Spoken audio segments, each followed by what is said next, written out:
Good morning, students. Today's topic is President. President, the second organ of the government, is the executive. President, Section 52 of the Indian Constitution contains a provision according to which there is an office of President in India. According to Section 53, the executive power of the state union will be in the hands of the President, and he will use them himself or through his subordinate officer according to the Constitution. In the same way, President, Vice President, Prime Minister, Council of Ministers, and Chief Justice of India are included in the Union Executive. President is the formal supreme head of the executive, while Prime Minister along with his Council of Ministers is the actual head of the executive. बच्चों, आज हम पढ़ेंगे president, जो कि executive, जो second organ माना गया है गवर्नमेंट का. हमने स्टार्टिंग में पढ़ा था ऑर्गन्स ऑफ द गवर्नमेंट, तो 3 ऑर्गन्स पढ़े थे हमने, और वो 3 ऑर्गन्स हमारे कौन कौन से थे? Legislature, executive and judiciary. Legislature हम पढ़ चुके हैं, अब हम सेकंड पढ़ रहे हैं एग्जीक्यूटिव. एग्जीक्यूटिव के अंदर फर्स्ट पार्ट होता है प्रेसिडेंट, और प्रेसिडेंट के बारे में हमें कॉन्स्टिट्यूशन के सेक्शन 52 में बताया गया है. फिर 53 के अंदर इसकी पावर्स को डिस्क्राइब किया गया है, और एक लाइन जो इस पैराग्राफ में दी हुई है ये बहुत इम्पॉर्टेंट है. फॉर्मल सुप्रीम हेड जो होता है एग्जीक्यूटिव का, वो प्रेसिडेंट होता है, और जो एक्चुअल हेड होता है वो कौन होता है? प्राइम मिनिस्टर और काउंसिल ऑफ मिनिस्टर्स होते हैं. इस लाइन को आप अंडरलाइन करेंगे. The head of executive of the Indian union is called the president. इसको आप अंडरलाइन करें. प्रेसिडेंट कौन होता है? Who is the president? तो उसका आंसर है the head of executive of the Indian union is called the president. India has adopted a parliamentary form of government just as Britain, under which there is a constitutional head as well as another actual head of the executive. The president is the constitutional head of the executive of the Indian Union, and his position in the Indian Union is like a British king. जो हमारे भारत में executive head होता है केंद्र का, उसे हम president कहते हैं. और भारत ने पार्लियामेंट्री फॉर्म अडॉप्ट करी है गवर्नमेंट की, जो बिल्कुल ब्रिटेन के जैसी है, जस्ट लाइक या जस्ट एज ब्रिटेन. फिर प्रेसिडेंट जो होता है वो कॉन्स्टिट्यूशनल हेड होता है, और उसकी पोजीशन जो है वो ब्रिटेन के किंग यानी राजा के समान मानी गई है. यहाँ तक आपको कोई प्रॉब्लम नहीं होगी, isn't it? नेक्स्ट है qualifications required for the president. President बनने के लिए क्या क्या क्वालिफिकेशन होनी चाहिए? तो बच्चों, एक क्वालिफिकेशन तो आपको याद ही हो गई होगी, ही should be a citizen of India. जो भारत का प्रेसिडेंट होगा वो अमेरिका, जापान, फ्रांस ऐसी जगहों का नहीं होगा, इंडिया का ही नागरिक होना चाहिए. He should be a citizen of India. Second है he should have completed the age of 35 years, और उसकी एज कितनी होनी चाहिए? 35 ईयर ओल्ड होना चाहिए. फिर थर्ड और बहुत इम्पॉर्टेंट क्वालिफिकेशन है, he should have the qualification to be elected as a member of the Lok Sabha, और वो लोकसभा का मेंबर होना चाहिए. Apart from this, any such person who is an officer under the Indian government, state government or any local government or holds any office of profit is not eligible to contest for presidential election. ये पहले भी हम जानते हैं कि किसी profitable post पे नहीं होना चाहिए. जो प्रॉफिटेबल पोस्ट पे होगा वो एलिजिबल नहीं माना जाएगा प्रेसिडेंट के इलेक्शन के लिए. ठीक है. The president can not be a member of any house of the Indian parliament और स्टेट लेजिस्लेचर. और प्रेसिडेंट जो होगा वो किसी दूसरे हाउस का या किसी भी हाउस का मेंबर नहीं होना चाहिए. ठीक है. ना तो वो पार्लियामेंट में होना चाहिए और ना ही स्टेट लेजिस्लेचर में होना चाहिए. ठीक है. अब हम पढ़ेंगे इलेक्शन प्रोसीजर या election of the president. The President of India is elected indirectly by an electoral college in accordance with the system of proportional representation by means of a single transferable vote system and secret ballot. This process is as follows. अब जो president का election procedure होता है बच्चों थोड़ा सा complicated होता है, क्योंकि प्रेसिडेंट हमारे कंट्री की हाईएस्ट पोस्ट मानी गई है और हायर पोस्ट होने के साथ साथ वो सारे डिसीजन के लिए रिस्पॉन्सिबल माना जाता है, चाहे से वो फॉर्मल ही है, एक्चुअल नहीं है, लेकिन फिर भी प्रेसिडेंट का जो इलेक्शन प्रोसीजर है वो बहुत कॉम्प्लिकेटेड माना गया है। और किस तरीके का प्रोसीजर अपनाया गया है, तो उसके लिए दो प्रोसीजर अपनाया जाता है। एक तो प्रोपोर्शनल रिप्रेजेंटेशन होता है और STV single transferable vote system के थ्रू इसको अपनाया जाता है। इनडायरेक्ट इलेक्शन होता है, हम डायरेक्टली प्रेसिडेंट को नहीं चुन सकते, जैसे प्राइम मिनिस्टर को हम डायरेक्टली चुनते हैं लेकिन प्रेसिडेंट को हम डायरेक्टली नहीं चुन सकते, इसलिए उनका इलेक्शन प्रोसीजर कैसा होता है, इनडायरेक्ट इलेक्शन होता है। Election of the president will be held indirectly by such an electoral college in which first elected members of both the houses are present। Lok Sabha और राज्यसभा के जितने भी इलेक्टेड मेंबर होते हैं, both the houses का मतलब होता है लोअर हाउस और upper house, that is Lok Sabha and Rajya Sabha. Member of the state legislature and according to the 17th Constitutional Amendment Act of 1992, elected member of legislature of Union Territory will be present। Lok Sabha और राज्यसभा के elected member होंगे, इसके अलावा state legislature के member होंगे और union territory जिसे हम यूटी कहते हैं, यूटी के मेंबर भी होंगे। और ये यूटी के मेंबर कब से इंक्लूड किए गए हैं, 17th कॉन्स्टिट्यूशनल अमेंडमेंट यानी 70वें संविधान संशोधन एक्ट जो कि 1992 में हुआ था, उस समय से यूनियन टेरिटरी के मेंबर्स को भी इसमें ऐड कर लिया गया।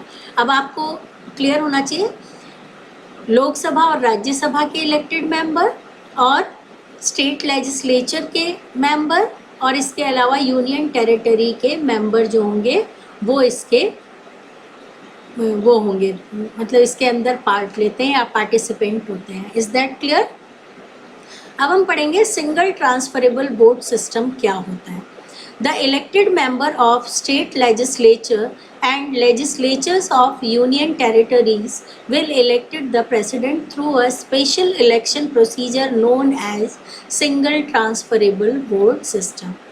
In this election, voting is done through secret ballot and to become successful in the election, the candidate has to obtain a minimum quota। The following formula is applied to determine this minimum quota। Minimum quota जो होता है वो कैसे decide किया जाता है, number of valid votes cast यानी जितने भी वोट दिए गए हैं जो वैलिड है, upon number of candidates contesting the election, और जितने कैंडिडेट उस इलेक्शन में पार्ट ले रहे हैं उसको हम किससे डिवाइड करेंगे, 1000 से। आपकी बुक में गलती से अगर 100 प्रिंट हो गया उसको 1000 कर लेना, ठीक है। ये फॉर्मूला होता है। और मेंबर कौन कौन होते हैं, लोकसभा राज्यसभा के इलेक्टेड मेंबर, स्टेट लेजिस्लेचर के मेंबर और कॉन्स्टिट्यूशन अमेंडमेंट एक्ट 1992 जो 17th कॉन्स्टिट्यूशन अमेंडमेंट एक्ट के नाम से जाना जाता है, उसमें यूनियन टेरिटरी के मेंबर्स को भी इंक्लूड किया गया। एक सीक्रेट बैलेट पेपर होता है यानी गुप्त पत्र होता है जिसमें किसी को मालूम नहीं है कि किसने किसको वोट दिया है, उस पत्र के थ्रू ये प्रोसीजर कंप्लीट किया जाता है। और इसमें मिनिमम कोटा जिसको जो ऑप्ट कर लेता है वो प्रेसिडेंट बन जाता है। और वो मिनिमम कोटा निकालने का फॉर्मूला क्या होता है, number of valid votes cast और upon number of candidates contesting the election divided by 1000, ठीक है। अब है procedure of removal from office. अब जैसे प्रेसिडेंट का इलेक्शन होता है वैसे ही प्रेसिडेंट को हटाने का भी प्रोसीजर होता है जो हम पढ़ेंगे, जिसे हम इम्पीचमेंट कहते हैं और हिंदी में महाभियोग कहा जाता है।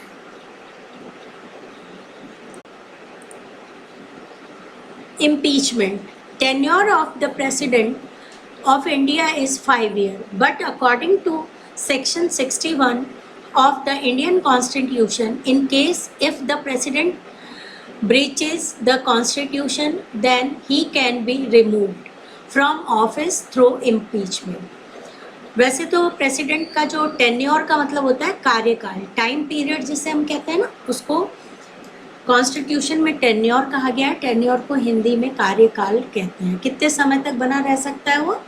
5 ईयर तक। लेकिन सेक्शन 61 में ये लिखा, बच्चों ये सेक्शन आपको एग्जैक्ट याद होने चाहिए। इफेक्टिव आंसर के लिए ये सेक्शन जरूर आपको लर्न करने हैं। सेक्शन के थ्रू ही आप डिस्क्राइब कर सकते हैं कि किस संविधान में कहाँ पर क्या लिखा हुआ है। सेक्शन 61 के अकॉर्डिंग अगर कॉन्स्टिट्यूशन के हम देखें तो अगर प्रेसिडेंट कोई गलत काम करता है यानी असंवैधानिक काम करता है तो उसे उसकी पोस्ट से हटाया भी जा सकता है, और उसकी पोस्ट से हटाने के प्रोसीजर को हम इम्पीचमेंट कहते हैं या महाभियोग कहते हैं।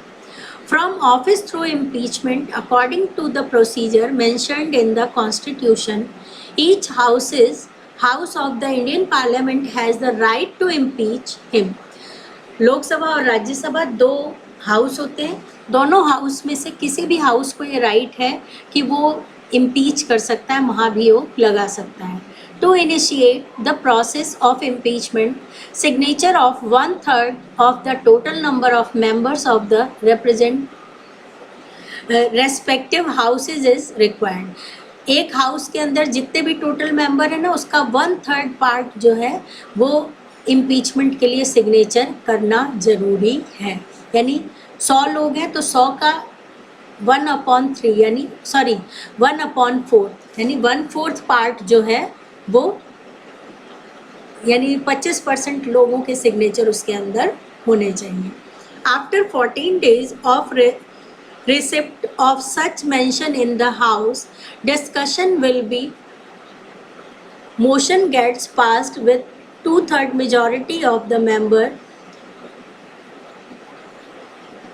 of that respective house. अब बच्चों 1/4 टोटल मेंबर के 1/4 लोगों के सिग्नेचर उसके अंदर होने चाहिए, और उसके बाद हम देखते हैं कि 14 दिन बाद वो जो सिग्नेचर किया हुआ पेपर है वो दूसरे हाउस में भेजा जाता है। फिर वहाँ पे डिस्कशन होता है, और डिस्कशन के बाद 2/3 मेजॉरिटी से ईच हाउस के अंदर वो जो प्रपोजल भेजा गया है वो पास होना कंपलसरी, यानी जितने भी मेंबर हैं उसमें से 2/3 मेजॉरिटी उनको मिल जानी चाहिए। Then the motion will be sent to the second house. The second house will either examine these charges itself or it will appoint a special committee to do so. If the allegation against the president are proved and the second house also accept the impeachment motion by 2/3 majority, then the president is considered to be removed from office from the date of acceptance of motion. बच्चों अब ये मैं आपको इस procedure को थोड़ा easy language में समझा देती हूँ कि ईच हाउस जो होगा, अगर कोई असंवैधानिक काम कर रहा है प्रेसिडेंट, तो पहले जिस भी हाउस में आए, लोकसभा रखे या राज्यसभा रखे, उसमें जितने भी टोटल मेंबर हैं उनमें से 1/4 यानी 25% मेंबर के सिग्नेचर का एक पेपर होना चाहिए, और वो पेपर 14 दिन के अंदर उस हाउस में रख दिया जाना चाहिए। फिर उस हाउस में डिस्कशन होता है कि ये जो इम्पीचमेंट लगाया गया है ये सही है या नहीं, और उस हाउस के मेंबर द्वारा 2/3 मेजॉरिटी से अगर वो प्रपोजल पास हो जाता है तो फिर उसको एग्जामिन किया जाता है। उसके लिए स्पेशल कमेटी बनाई जाती है, सही ढंग से देखा जाता है कि सही में ये जो इम्पीचमेंट लगाया गया या इम्पीच किया गया है ये सही है या नहीं। ये जो भी हम एलिगेशन यानी आरोप लगा रहे हैं, गलत सलत जो आरोप होते हैं ना उसे इंग्लिश में एलिगेशन कहते हैं। तो ये जो एलिगेशन प्रेसिडेंट के खिलाफ लगाया गया, अगर ये प्रूव हो जाता है फर्स्ट हाउस में तो फिर उसे सेकंड हाउस में भेजा जाता है। अब यहाँ पर फर्स्ट हाउस और सेकंड हाउस का मतलब ये नहीं है कि लोकसभा है पर्टिकुलरली या राज्य, यानी पहले जिसमें रखा गया है वो फर्स्ट हाउस कहलाएगा, बाद में जिसमें रखा गया उसको सेकंड हाउस कह देंगे, ठीक है। तो इस तरीके से दोनों हाउसेज में 2/3 मेजॉरिटी से जब सही ढंग से एग्जामिन करने के बाद पास हो जाता है तो फिर उसको एक्सेप्टेंस ऑफ मोशन यानी फिक्स डेट तक उसको एक्सेप्ट करना कंपलसरी होता है और प्रेसिडेंट को कंसीडर्ड कर लिया जाता है कि उसे उसकी पोस्ट से हटा दिया जाएगा। अब बच्चों STV पे आपके 1 नंबर का क्वेश्चन बन सकता है, इम्पीचमेंट पे आपके 2 मार्क्स का क्वेश्चन बन सकता है। तो ये ब्लूप्रिंट के अकॉर्डिंग हम देख लेंगे बाद में कि कौन से चैप्टर से कितने कितने नंबर के क्वेश्चन आएंगे। लेकिन सिंगल ट्रांसफरेबल वोट सिस्टम भी बहुत इम्पॉर्टेंट है। What is single transferable vote system. फिर इम्पीचमेंट या प्रोसीजर ऑफ रिमूवल भी बहुत इम्पॉर्टेंट है। ये फॉर्मूला मिनिमम कोटा का बहुत इम्पॉर्टेंट है। ये सब आपको नोट्स में अलग से एरो लगा के स्टार लगा के लिखना है और इनको बहुत अच्छी से लर्न भी करना है, ठीक है। Is that clear. Next topic है powers and function of the president. For the case of studying about the powers of the president, his power can primarily be divided into 2 categories, normal power and emergency power. President की power को हम 2 categories में या 2 श्रेणियों में बांट सकते हैं। एक है साधारण शक्तियां और एक है इमरजेंसी पावर, ठीक है। तो सबसे पहले हम पढ़ेंगे नॉर्मल पावर और right. Normal powers which have been provided to the President by Constitution can be studied under the following 5 heads. First है executive or administrative power. According to section 53 of the Constitution, the powers of the executive of the Union will be in the hands of the President and he will use these powers either himself or through his representatives. In this way, the entire working of the government will be in the name of the president and all the decisions of the government will be regarded as the decisions of the president. देखो बच्चों executive और administrative power जो होती है वो section 53 के through constitution के दी गई है और ऐसा माना गया है कि जितनी भी एग्जीक्यूटिव पावर होती है केंद्र की वो सारी किसके अंदर होती है, प्रेसिडेंट के अंदर होती है। इसका मतलब प्रेसिडेंट के डिसीजन को ही गवर्नमेंट का डिसीजन माना गया है। अब ये जो एग्जीक्यूटिव या एडमिनिस्ट्रेटिव पावर हम पढ़ रहे हैं इसमें फर्स्ट पॉइंट है appointment and removal of important officer. सबसे पहला काम प्रेसिडेंट का क्या होता है एडमिनिस्ट्रेशन के अंदर कि वो इम्पॉर्टेंट अपॉइंटमेंट कर सकता है और जिनको अपॉइंट कर सकता है उन्हें रिमूव भी वो कर सकता है। The President appoints several important officers of the Indian Union such as Prime Minister, other ministers, on his advice, governors of the state, judges of the Supreme Court and High Court, Auditor General, Chairman and member of the Union Public Service Commission जिसे हम UPSC के नाम से जानते हैं, Foreign Ambassador etc. इन सबको appoint करने का और रिमूव करने का काम किसका है, प्रेसिडेंट का है। फिर सेकंड है power associated with functioning of the government. In the context he can from various laws he calls the joint meeting of the both the houses, appoints the officer and employees of the supreme court and forms laws related to the power of the controller and auditor general of India. The President also allocates portfolio to the members of the Council of Ministers. ये जो government के function होते हैं या power होती है वो भी किससे जुड़ी हुई होती है, प्रेसिडेंट से जुड़ी हुई होती है। जॉइंट मीटिंग बुलाने का, बोथ हाउसेज लोकसभा और राज्यसभा की जॉइंट मीटिंग बुलाना, उसमें ऑफिसर्स को अपॉइंट करना, सुप्रीम कोर्ट के एम्प्लॉयज़ को अपॉइंट करना, लॉज को फॉर्म करना।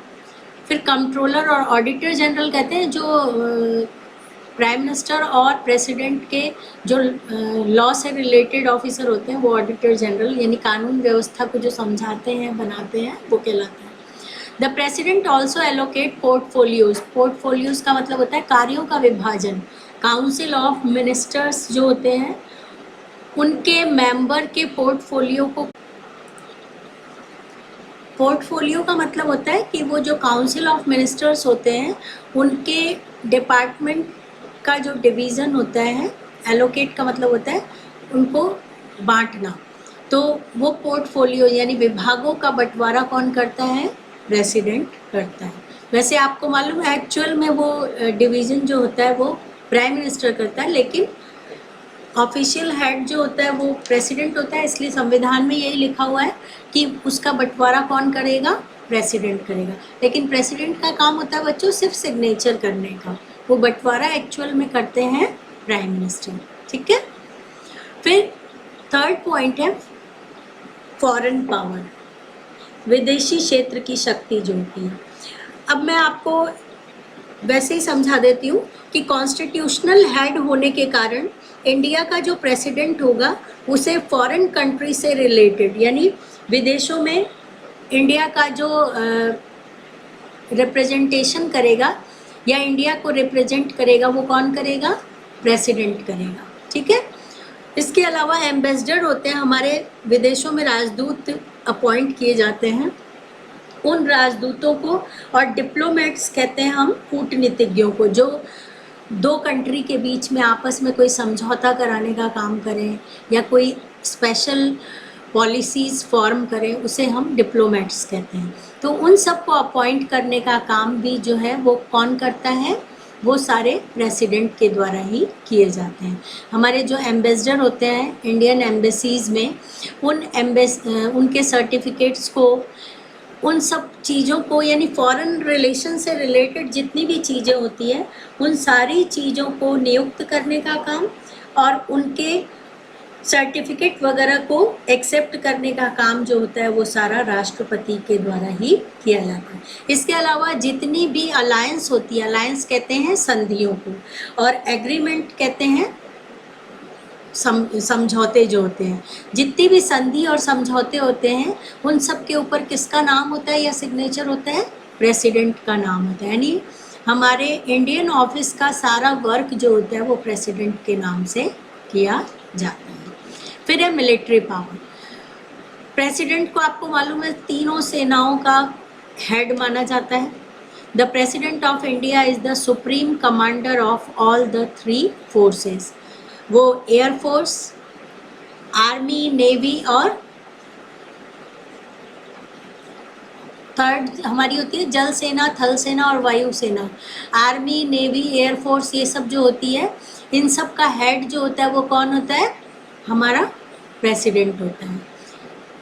But he can use this right in accordance with the law only. The parliament has the sole power of to form laws in context to defense forces, war, treaty, etc. Therefore, without the consent of parliament, the president can neither declare the start of a war nor can he use the army for this purpose. देखो बच्चों, वैसे तो ये लिखा हुआ है कि जितनी भी सैन्य शक्ति होती है वो मिलिट्री पावर जो होती है वो सारी प्रेसिडेंट के अंदर होती है, लेकिन आपको मालूम है कानून बनाने से संबंधित जितनी भी शक्तियां हैं वो पार्लियामेंट के पास है, और जब तक पार्लियामेंट युद्ध की घोषणा करने के लिए नहीं कहे तब तक प्रेसिडेंट उसकी घोषणा नहीं कर सकता। वही वाली बात है कि एक्चुअल हेड नहीं होता है वो, लेकिन ऐसे मिलिट्री पावर के पॉइंट ऑफ व्यू से तीनों सेना का कमांडर या supreme commander of all the 3 forces माना गया है। फिर है जुडिशियल पावर, न्यायिक शक्तियाँ। न्यायिक शक्तियों में अगर हम देखें बच्चों, जुडिशियल पावर का मतलब होता है विधायी शक्तियाँ।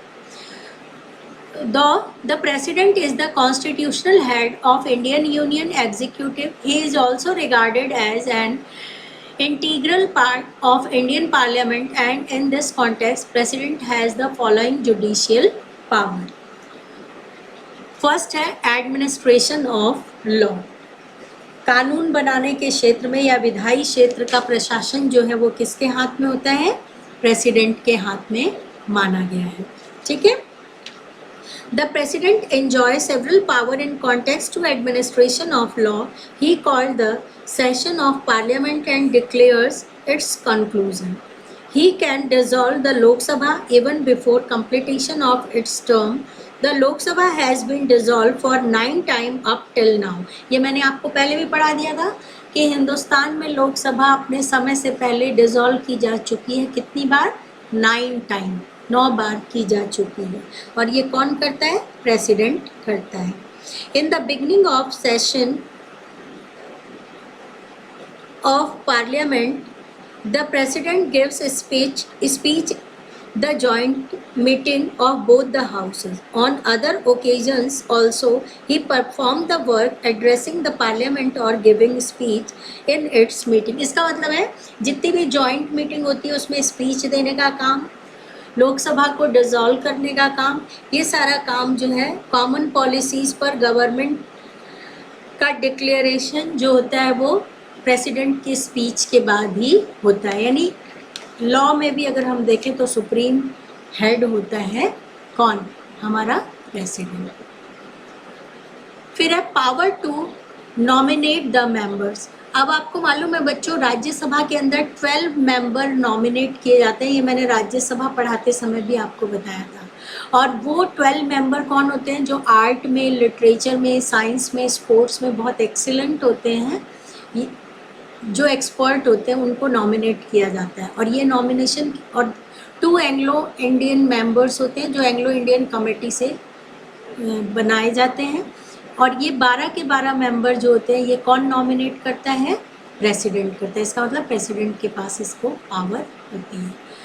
फिर नेक्स्ट है power to reject a motion. यानी जो हमारा प्रेसिडेंट होता है उसके पास ये शक्ति होती है कि वो किसी भी एक्ट को निषेध भी कर सकता है, यानी रिजेक्ट भी कर सकता है। जैसे पार्लियामेंट में कोई प्रपोजल आया है, ये लोकसभा और राज्यसभा में, उस प्रपोजल को प्रेसिडेंट चाहे तो एक्सेप्ट करे और चाहे तो रिजेक्ट करे। या ये डिस्क्रिएशन जो होता है, मतलब ये एक स्पेशल पावर होती है इनके पास किसी नॉर्मल बिल को एडवाइस करने का, रिकंसिडरेशन का। लेकिन क्या होता है कि वो एक ही बार रिजेक्ट कर सकता है उसको। कोई नॉर्मल बिल जो है उसे एक बार रिजेक्ट कर सकता है, फिर अगर दोबारा वही बिल सिग्नेचर के लिए प्रेसिडेंट के पास आता है तो वो उसे रिजेक्ट नहीं कर सकता, उसे फोर्सफुली उसे एक्सेप्ट करना पड़ेगा। ठीक है। फिर लास्ट पॉइंट है पावर टू प्रोम्युलेगेट ऑर्डिनेंस। ऑर्डिनेंस कहते हैं अध्यादेश को। कई बार क्या होता है, कुछ सिचुएशन ऐसी हो जाती है कि हमें बीच में ही कानून बनाने की ज़रूरत होती है, लेकिन एक फिक्स टाइम से पहले हम लॉ मेकिंग नहीं कर सकते, पर जो स्पेशल कानून बनाया जाता है किसी स्पेशल टाइम में उसे ऑर्डिनेंस कहते हैं, अध्यादेश कहते हैं। पावर टू प्रोमोलगेट ऑर्डिनेंस, इसका मतलब है The President has the power to issue ordinance when the Parliament session is not in progress. यानी जिस समय पार्लियामेंट का सेशन नहीं चल रहा होता है और किसी स्पेशल चीज़ की ज़रूरत पड़ जाती है तो उस समय प्रेसिडेंट के पास ये पावर होती है कि वो ऑर्डिनेंस पास कर सकता है, अध्यादेश। These ordinance are valid for 6 months, और ये एक ऐसे टेम्पररी लॉ होते हैं जो 6 महीने के लिए ही लागू हो सकते हैं।